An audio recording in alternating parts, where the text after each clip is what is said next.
I'm the incoming Vice President for Legal Affairs and General Counsel for the Legal Services Corporation. And as an Air Force veteran myself, I'm thrilled to have the opportunity and even more thrilled about today and about the unveiling of the task force and its recommendations. I have the distinct pleasure today to introduce the Secretary of Veterans Affairs, the Honorable Dennis McDonough. Secretary McDonough is a fearless advocate on behalf of veterans and their rights. He's committed to making sure that veterans receive all of the benefits and services that they've earned, whether those veterans are from long ago or whether they've returned just a few days ago. And so even before coming into this role, he comes in with a unique background in that during the Obama administration, Secretary McDonough served as President Obama's White House Chief of Staff. In that role, he coordinated both domestic policy issues as well as national security issues. So he's well suited. There are few people anywhere that know the United States government better than the Secretary of Veterans Affairs. With that, I'm thrilled that he's able to join us. Secretary McDonough, over to you. Good afternoon, everybody. It's just a privilege to be with you. And there's a lot of gratitude to go around today for a lot of hard work.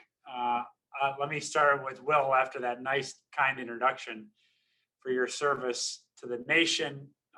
As you pointed out, a veteran yourself and your service to our vets. On Memorial Day in 1884, Associate Supreme Court Justice and Civil War vet Oliver Wendell Holmes Jr. said that to act with enthusiasm and faith is the condition of acting greatly. Enthusiasm, faith, acting greatly, that's Will Gunn. As VA General Counsel, Will was instrumental in VA's implementation of important benefits associated with the new post 9/11 GI Bill, associated with Agent Orange, associated with Gulf War illness, and associated with service-connected PTS for combat veterans. And he was one of the first to argue that VA should advocate with legal clinics, welcome them into our facilities to get veterans better access to pro bono legal services. So it's thanks in large part to his leadership that today VA has an Office of General Counsel that works closely with Veterans Justice Outreach Programs supporting our 170 free legal clinics for veterans, including 30 medical legal partnerships, or MLPs as we call them, at VA facilities, including at our vet centers. About 1/3 of those clinics, I should add, are staffed by legal partners with LSC grants, and half of our VA MLPs are possible thanks to LSC grantee legal partners. So Will, thanks for your vision and devotion to legal access for veterans and for all Americans. And congratulations on your next assignment, which you just talked about. Ron and John Levy, a longtime friend, John, members of the board, I'm grateful for your invitation today to join you. I will say that I've run into John in a lot of different places, including the West Wing lobby, where he was constantly advocating on behalf of LSC. So it's really good to see your face, John.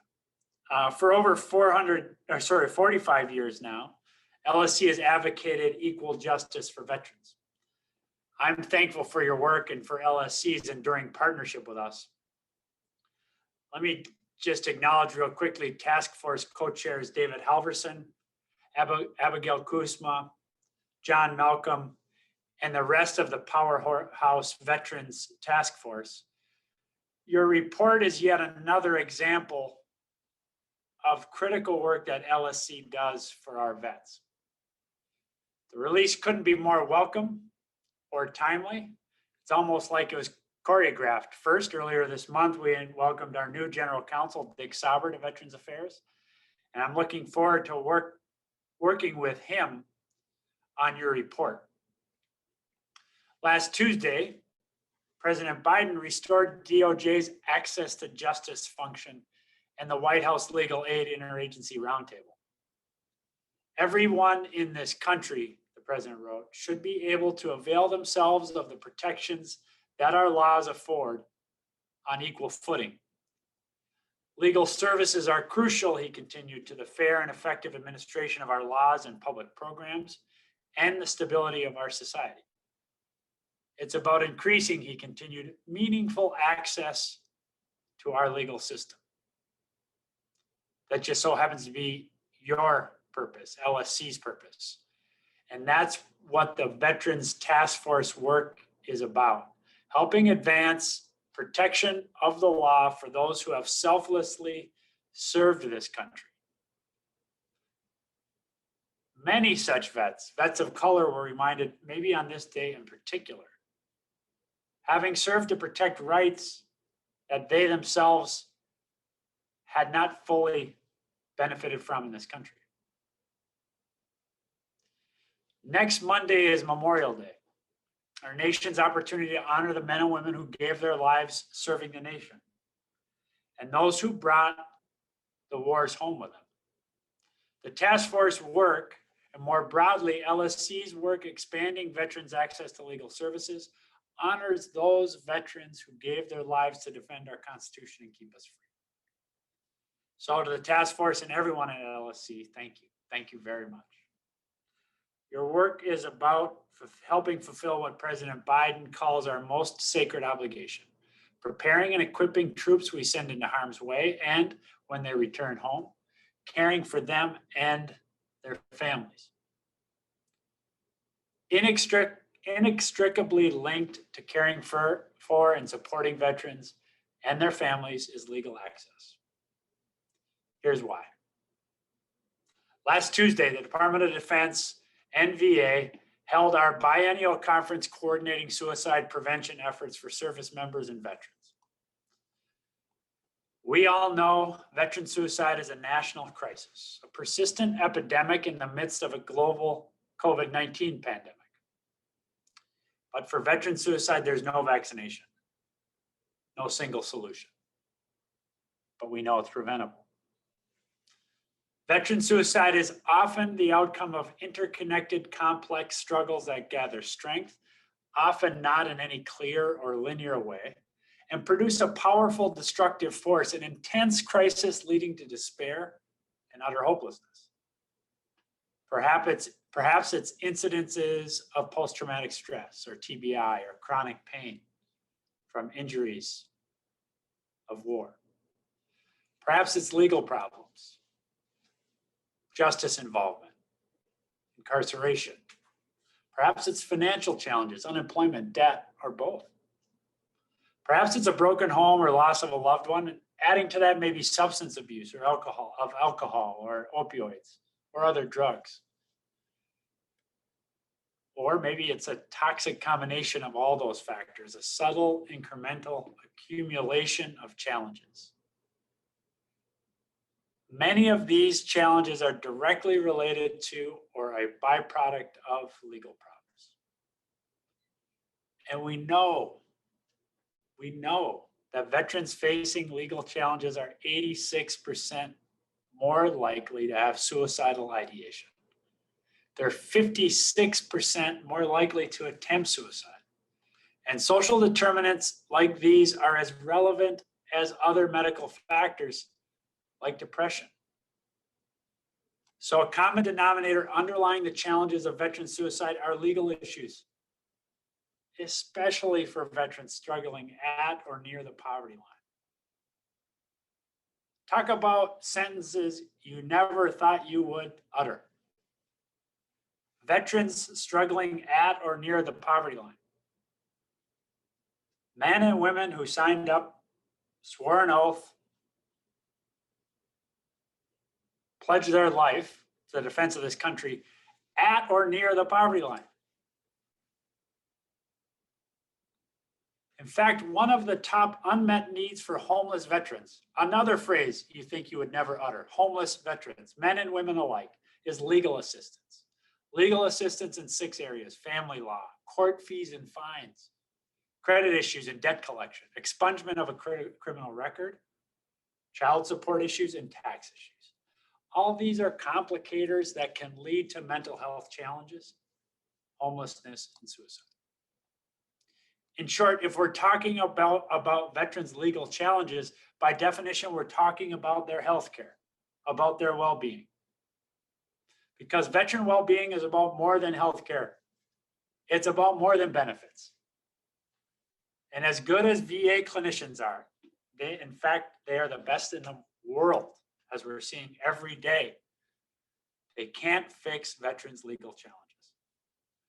Only access to good legal assistance can do that. And that's why affordable or free legal services that LSC supports are so critical to veterans, to their well-being, to their whole health. That's why VA's legal clinics and medical legal partnerships are fundamental to caring for veterans and their families. We have 30 MLPs, 30, but we need more. Congress's support with legal support grants is going to be a big help. The legislation passed earlier in the year authorizes VA to fund legal service grants to organizations that can provide legal services to veterans. OGC, which Will used to run, is working hand in glove with VHA and our homeless program office. That office includes Veteran Justice Outreach to implement 2 separate grant programs. One set of legal services grants will support veterans with accessing VA benefits, discharge upgrades, or other legal services, regardless of their type of discharge. We'll ensure at least one of this set of grants is awarded to at least one eligible entity in each state to establish or enhance pro bono legal assistance clinics. A second set of legal services grants will provide veterans who are homeless or at risk of becoming homeless with legal support related to housing, family law, income support, criminal defense, and discharge upgrades. We're going to distribute these grants where they're needed most, including, by the way, in rural communities, on trust lands, places where there are large populations of Native Americans. 10% will be directly focused on supporting women vets. So our thanks to Congress for all of that. Because when it comes to serving veterans, to caring for them and their families, it is a national responsibility. None of us will solve veterans' homelessness alone. None of us will solve veteran suicide alone. None of us alone are going to meet all of veterans' legal needs. And all 3 of those are inextricably linked. To get to where we need to be for vets, it's going to take unified interagency effort from a federal level down to state, city, and community level, grassroots, where veterans work and live. And I'm super proud that VA is part of that. I look forward to working with you and with Dick Sauber on it. My commitment to veterans is unwavering. I'm going to fight like hell every day to ensure we serve veterans as well as they've served this country. So I thank you now for your excellent work already done, but I thank you now for the excellent work you will do. I thank you for your dedication. And again, thanks for letting me join you today.